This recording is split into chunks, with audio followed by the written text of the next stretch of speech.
sharp. It's going down. This is the Black Information Network Daily Podcast, and I am your host, Ramses Ja. And sometimes the amount of stories that make their way to us means that we simply can't cover everything that comes our way. But from time to time, a story just stays with me, and I feel compelled to share it with you and give you my thoughts. And now, one more thing. Arkansas Governor Sarah Huckabee Sanders bans use of the term Latinx in state documents. This is what we're talking about today.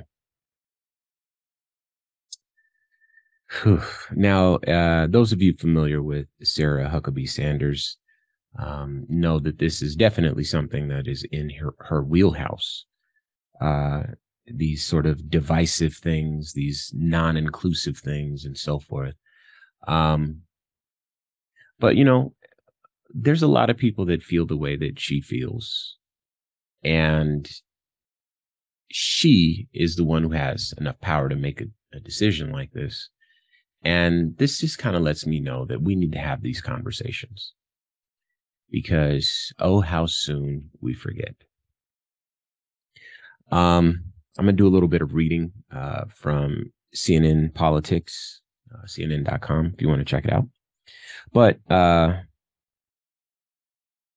what I have says, Arkansas Governor Sarah Huckabee Sanders signed an executive order this week barring the term Latinx in official state documents, saying the government should use ethnically appropriate language.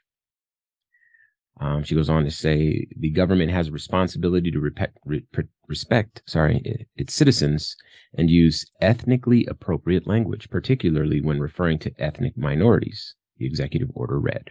The term Latinx emerged as a gender-neutral signifier among Hispanic or Latino people in recent years, but it has become a divisive issue among many. Latinx was originally intended to be an alternative to Latino or Latina for people who don't identify as male or female or who don't want to be identified by their gender. Numerous activists, academics, politicians, and corporations have adopted the term Latinx to be more inclusive. All right. I was watching a documentary, or really a long interview with a gentleman who wrote a book on doublespeak.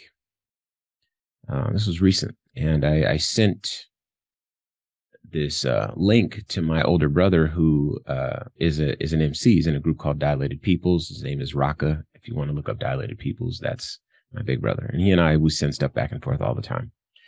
But he's written plenty of songs talking about exactly how people are easily convinced that things are not what they are, right?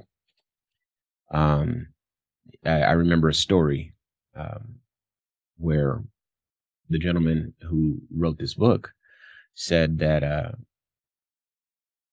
there was a court case, basically, two companies arguing, rather, about whether or not they could sell chickens as fresh chickens, to consumers. Meaning, sometimes a chicken is butchered and packaged and chilled, and you can pick it up in a package at the store, and sometimes the chickens are frozen. And because of corporate doublespeak and government doublespeak, this you hear a lot with, police and all that sort of stuff, how they use vague language or tricky language to kind of tell a story. This court case ended up finding that despite the company storing the chickens at below freezing temperatures and shipping them, that if the company called them deep chilled chickens, I believe that was it, deep chilled or deep cooled chickens or something like that, that they could get away with selling what is effectively frozen chickens. Not effectively exactly frozen chickens. The chickens were frozen. But by changing the wording a bit, you could still sell them as fresh chickens and not frozen. So the reason that's important is because we're going to look at this sort of doublespeak here, this language that's intended to confuse us readers. I want to focus in particular on this quote where she says, "The government has a responsibility to respect its citizens and use ethnically appropriate language." Ethnically appropriate language, particularly when referring to ethnic minorities. So she wants to ban the use of the term Latinx to respect ethnically appropriate language. So the Latin part is still there. Latinx, for those that understand anything about Latin-based languages, when the word ends in O, it's masculine. When it ends in A, it's feminine. And so this makes sense. This has nothing to do with the ethnicity at all. But to a casual reader, that might seem reasonable. That double speak, it's very tricky. But the fact is that she does not want to see a progressive country, certainly doesn't want to see a progressive Arkansas. No surprise there. And I can say that I've been to Arkansas. But this statement in its entirety ignores, while it's intended, it fails miserably to those of us educated and can read through these lines. It completely fails to respect non-gender conforming citizens, non-binary citizens, and citizens who, don't want to be identified by their sexuality, sexual preference. Is basically a nod to the LGBTQIA+ community.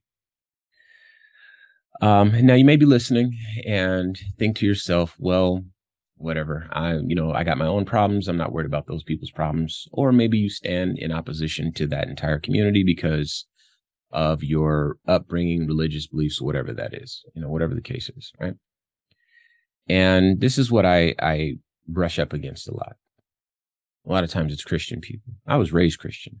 You can't get more Christian than how I was raised. I was raised literally in the church because Greater Grace Memorial Church of God in Christ in Compton, California had living quarters. My father was the minister at that church and my grandfather. There's churches where I live now with my grandfather's name etched into the buildings. And I carry that man's name, and so do my sons. So I come from a faith-based tradition, so I get it. But I also recognize that it's not my place to judge anyone. It's one of the first things I learned, in my faith-based tradition. But something that's a little bit more significant, a little bit more important, and indeed impactful, is that I recognize the plight that Black people went through. Oh, how soon we forget. When it came to language, which is what we're talking about today, Latinx, it's fine. Doesn't hurt anybody. It's inclusive. This community wants to be progressive. They're not saying take away Latino, take away Latina. They're just adding another word. We went through rather more than that. When was the last time somebody called you a Negro? When was the last time somebody called you a Negress? Oh, wait.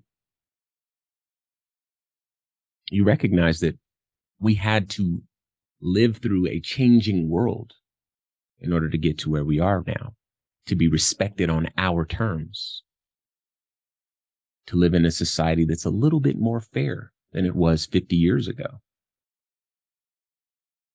Probably more than that, 60, 70 years ago.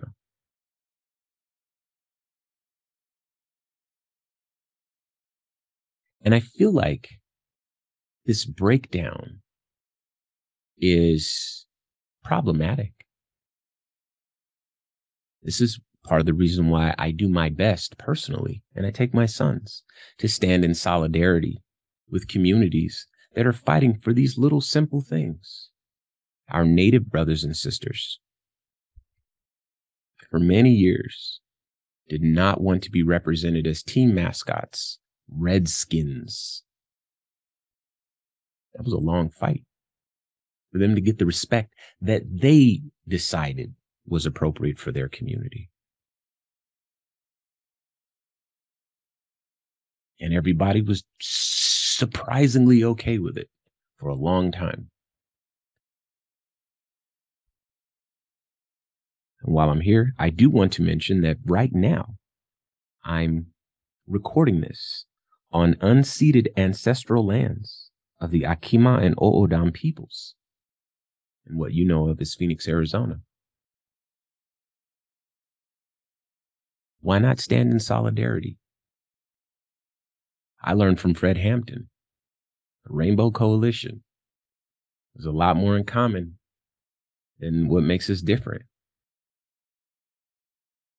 If you support me, then I'll support you. And if I support you, make sure you come and support me. That's fair. That's what everyone's afraid of. That's what got Hampton shot in Chicago. Latinx.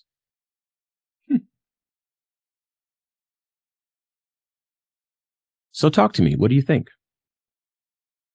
Maybe I'm wrong. Highly doubt it. But I'm always willing to listen. Go ahead and hit me up on social media. I'm at Ramses Ja. And as always, you can use the red microphone talkback feature on the iHeartRadio app. I'd love to hear from you. And until I do, peace. This has been a production of the Black Information Network. Today's show is produced by Chris Thompson. Have some thoughts you'd like to share? Use the red microphone talkback feature on the iHeartRadio app. While you're there, be sure to hit subscribe and download all of our episodes. I am your host, Ramses Ja, on all social media. Join us tomorrow as we share our news with our voice, from our perspective, right here on the Black Information Network Daily Podcast.